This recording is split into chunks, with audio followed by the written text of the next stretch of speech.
I said, ooh, I'm blinded by the lights. Yeah, hi Stacy.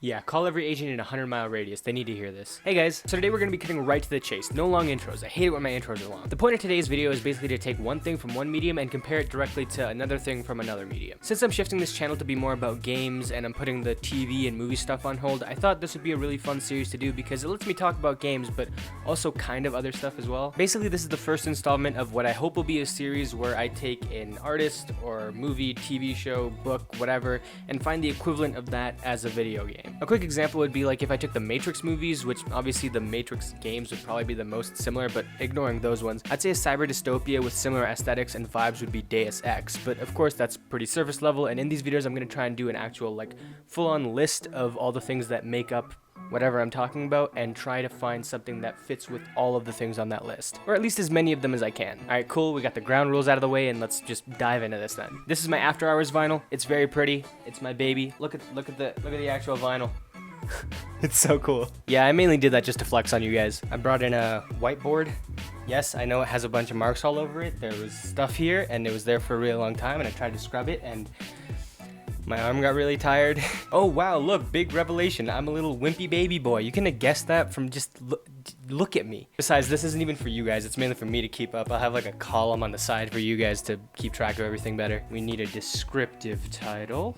There we go. Okay, so the first step is basically writing down what sonically and thematically sums up and defines The Weeknd, which I'll be doing just for stuff that pops into my head. I'll look online for a little bit, and I might even call some of my friends to get some outside opinions if they pick up. Okay, so what defines The Weeknd's music? Dramatic. Some would say melodramatic, and that's fair, I guess, not in a bad way, but there is a lot of melodrama in the music, and it's very intentional. Still, I want to keep things a little bit broad just so I don't get boxed in by anything, because, you know, you can't really think of too many melodramatic video games, but if you leave it as dramatic, I feel like you can get a lot more wiggle room there, so I'm just keeping it as that for now. Retro. You could argue that this is more of a recent change, and in terms of his overall music, I'd have to agree with you. Starboy has a bit of a retro edge to it, and then After Hours is entirely 80s themed, but even before that, he had tons of stuff and elements in his music that you could definitely consider retro. It's no revelation that he was very influenced by Michael Jackson, and on some old songs he would sound very similar to Michael, from his voice to even the breathy mannerisms they both had. If I had to use a single word to describe Abel's work, I wouldn't say retro, but it's still a very big building block of his overall work. Drugs and sex and booze. I just won a new award at a kids show talking about her face coming off a bag of blow. Yeah, it's honestly incredible how much radio play The Weeknd gets, considering basically every song of his is about sex or drugs or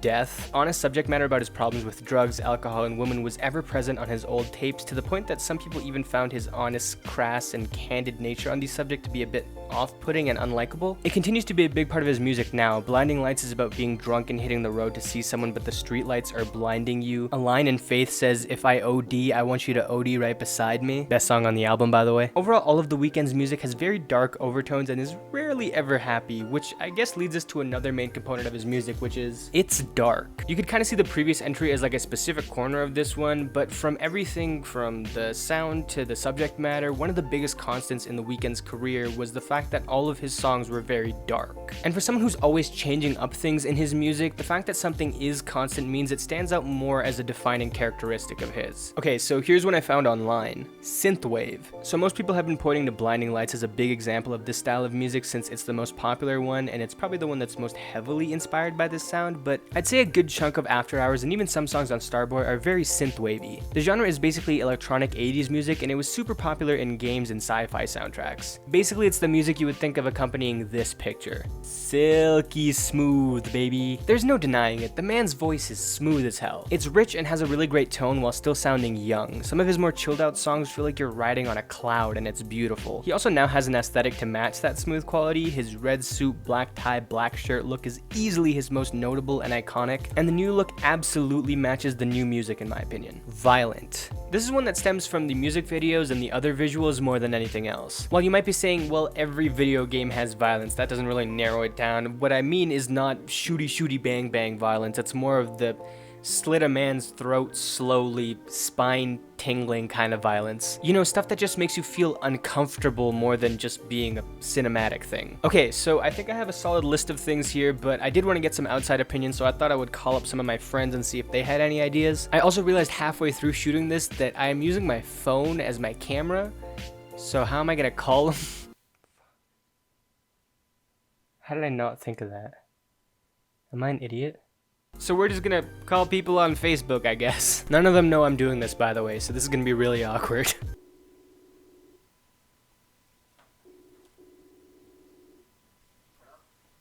Hey, sexy. Hello. Hi. Wait. Oh my god, your voice is so high definition. I know. Okay, I was gonna ask you that. I was like, is my voice really nice right now? Because I'm using my mic. It's good, it's good. Hey, I have a very important question for you. So, how would you describe the sounds, themes, and subject matter of the Weeknd's music? The sounds, themes, and subject matter of the Weeknd's music. Sounds? Okay, hold on. Let me ask Alina. Alina? Very good. That's not what I'm looking for. Like, I asked Sarah, she said melancholy music. Melancholy, okay. Toxic. Oh, I would say toxic is a good one. Ooh, toxic is a good one. You know, I'm looking for stuff like that. Be depressing. Depressing, okay. Just take one thing Sarah said and say I said it. I don't want to say seductive. Like, you know what I mean? I think I know what you mean. I'm gonna write down seductive because I think that's. Sensual. I hate Ooh, sensual. Oh my god. That's not how you spell sensual. What am I spelling? What were the categories you gave me again? Ellie, please. Give me one. Come on. I believe in you. Very dark. Dark, okay. I got that one. What's it dark? Bro? No. Did you say girlfriends? Yeah, she said girlfriend. Moody. Moody, okay. Let me express the source real quick. Thesaurus? That's good, right? Dark and moody. Yeah, sure. You know, I'll work with that. Wait, did you try Google? Is this for a video? Yeah, you're gonna be in it. Okay, perfect. For a video? Yeah, you're gonna be in it probably. Well, I wanted to hear my friends' thoughts on it, you know? Oh god. Oh god. So everyone. Yeah, everyone's gonna think you're a goddamn idiot. Oh, perfect. Hey guys, like and subscribe. Drop a comment. Thanks. Bye. Bye. Alright, love you. Thank you. Bye.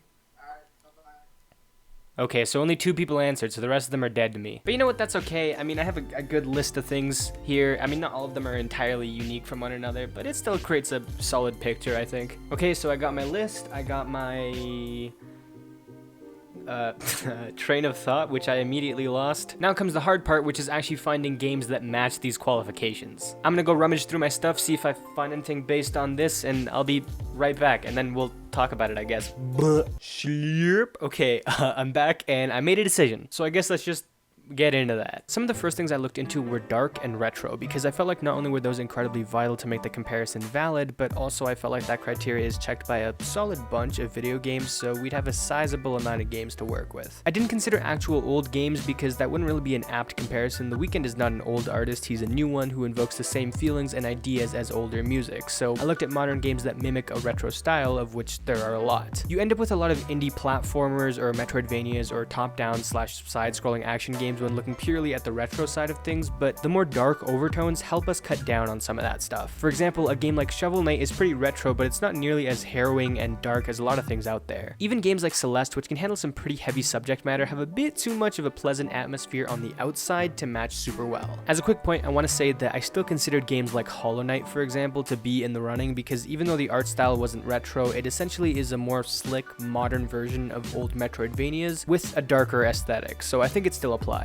The next step was where I really narrowed it down and ended up with 2 games that stood out the most out of everything that I've played. The thing about trying to find a retro style indie game that heavily explores ideas of drugs, sex, and murder was that there isn't really a whole lot of them, but the ones that were there all just so happened to be very synthwave inspired, in terms of both their soundtracks as well as their matching visuals. Hotline Miami and Katana Zero are basically everything we've mentioned so far to a T. Both have a pixel art style that is very reminiscent of old games, and they also both explore serial killers where, while the violence is often gratuitous, gratuitous, it's also meant to be blood-tingling, especially during the cutscenes. They both explore the use of drugs which influences their killings, and both have soundtracks and art styles that clearly invoke 80s sci-fi films. The question now is which of these two games is most like our boy Abel Tesfaye, and I'm gonna have to say I lean towards the side of Katana Zero. Both thematically and in terms of the subject matter, these games are super similar, but Katana Zero's drug storyline is more at the forefront of what's happening, and its visual style more often matches that synthwave sound. Hotline Miami has those very synthwavy screens in between levels, but in terms of during the majority of the game, Katana Zero has way more of a sci-fi, almost cyberpunk aesthetic, although they both have soundtracks that fit the bill perfectly. Hotline Miami's story is more vague, and we aren't really introduced to characters you will get to care for and have very little connection to our lead, unlike Katana Zero, which makes you truly feel for some characters that can meet some grim fates, leading to a more melancholic and depressing story. Just look at that rooftop scene as a prime example. The gameplay in Katana is also smoother and more fluid in my opinion. Hotline Miami's gameplay is equally as good, but because you're flying around with a sword in Katana and you have more acrobatic opportunities, if you're talking about smooth gameplay, it doesn't get much better than it is right here. Overall, while not absolutely everything lines up in this game, almost every major element does, and in my opinion, out of every game that I've played, the one that fits this checklist most closely is this little indie masterpiece. Okay, so I guess the answer to the age-old question, which video game is most like The Weeknd? Katana Zero. Let me know if you guys agree on that pick or if you think I'm a stupid dumb idiot and I should have picked something else. If you do think of something, please leave it down in the comments below because I would love to take a look at it. It might be something that I haven't played before, so it's just a kind of game recommendation at that point. Let me know if you enjoyed this idea for a series. Hopefully you did and I can keep doing more of these, and overall, just if you're new here, subscribe, and I'll see you guys next time. Peace.